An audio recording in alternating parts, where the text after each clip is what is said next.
Hello, hello, hello and welcome. I've just been testing out match race feather for PAL BC2.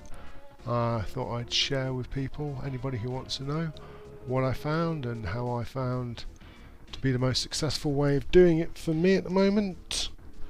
So, what I'm going to do is just do a quick talk through. So first, obviously you need a feather. Second, this is a lap 5 only trick. You can do it on laps 1, 2, 3 and 4, but it's banned for things like CDM and other stuff like that because it involves a Lakitu warp skip which will shove you down the other.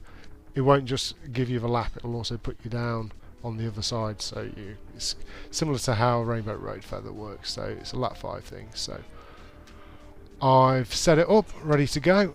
I'm going to be player 1, player 2 is DK. I've positioned DK so he's looking from the finish line back across the track, so you can actually see Bowser's movement in full.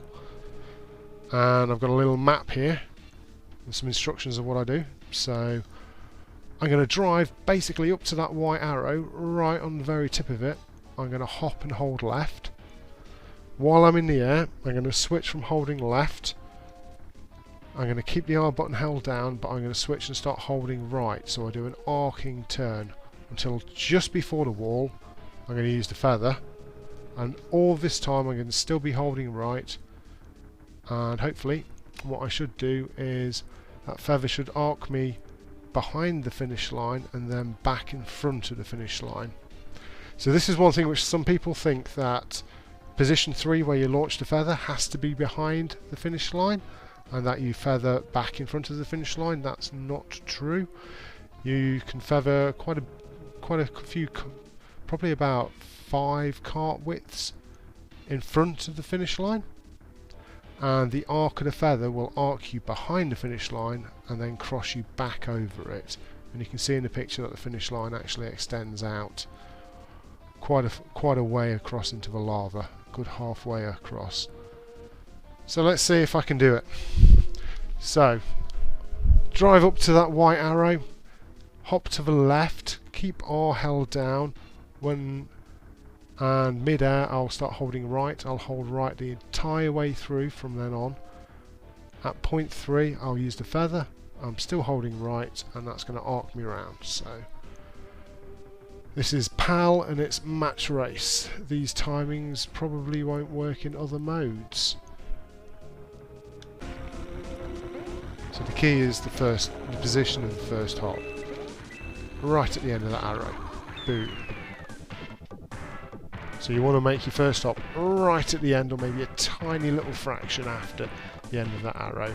After that, you hop to the left, mid-air you start holding right, you're holding right all the way through to the end. So when you land from that hop, you're going to land in a right-facing slide. Slide around till you're nearly at the wall, and you're going to feather. The feather's going to take you behind the finish line and back in front of it. So here we'll show you one more time. So around this corner here, up to the arrow, hop, slide, feather. That's all you need to do. So that's the Bowser Castle 2 feather. You can watch that video back, you take it frame by frame in YouTube. You can look from the player 2 position, and you can see how the feather actually starts in front of the finish line. The curvature of the feather will take you back behind the finish line mid-air, sweep you back around in front of it. So you don't actually have to go as far around that corner before you launch the feather, as a lot of people think you do. Okay, that's a mole's tip on the Bowser Castle 2 feather in PAL match race.